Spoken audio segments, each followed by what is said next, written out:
The slave trade began in the 16th century when European traders arrived in Africa in search of cheap labor.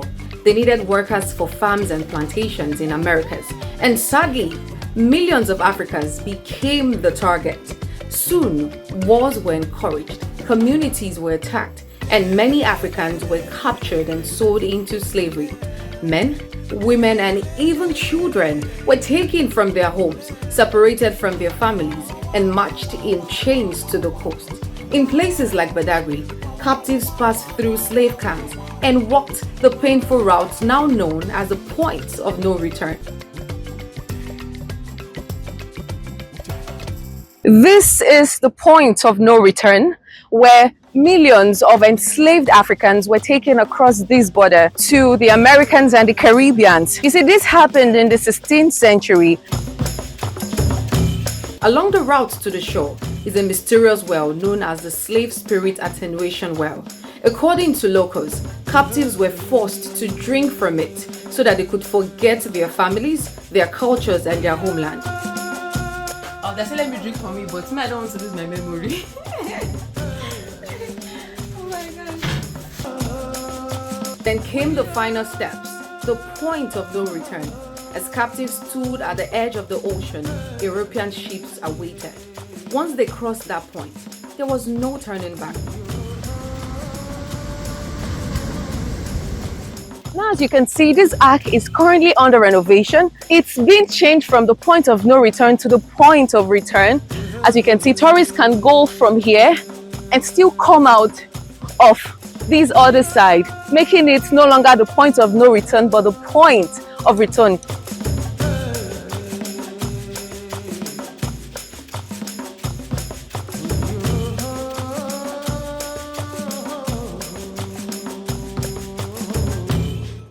Visiting one of the museums in Badagry called the Brazilian Barracão, which was once the home of Seriki Williams Abbas, a former slave who later gained his freedom and worked under his former master, Williams. He eventually became a prominent slave merchant and is also credited with helping to introduce Islam to Badagry.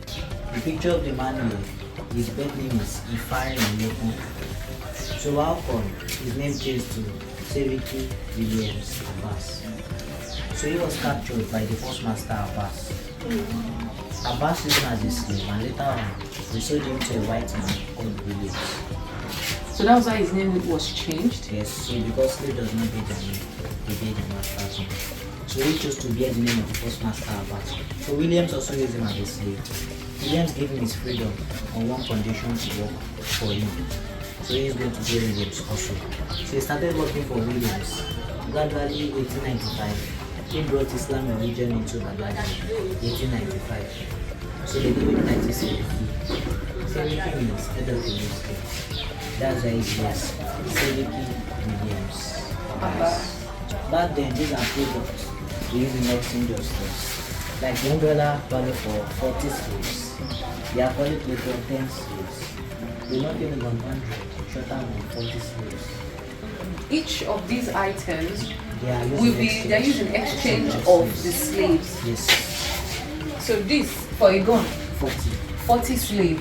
For a mirror, It depends on how they negotiate. okay. For this, 10 slaves. 10 slave. This is what? These are gifts. Okay. So this one 10 slaves. This also 10 slaves. So this one also 40 slaves.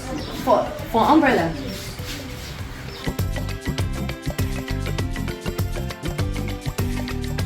The museum contains two cells, one for men and another for women.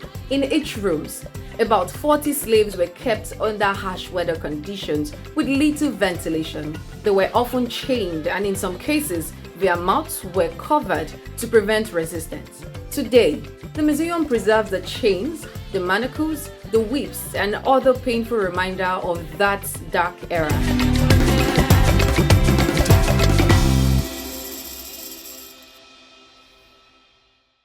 Today, the point of no return stands not only as a momentum of pain, but also a reminder that freedom should never be taken for granted and that such a tragedy must never happen again.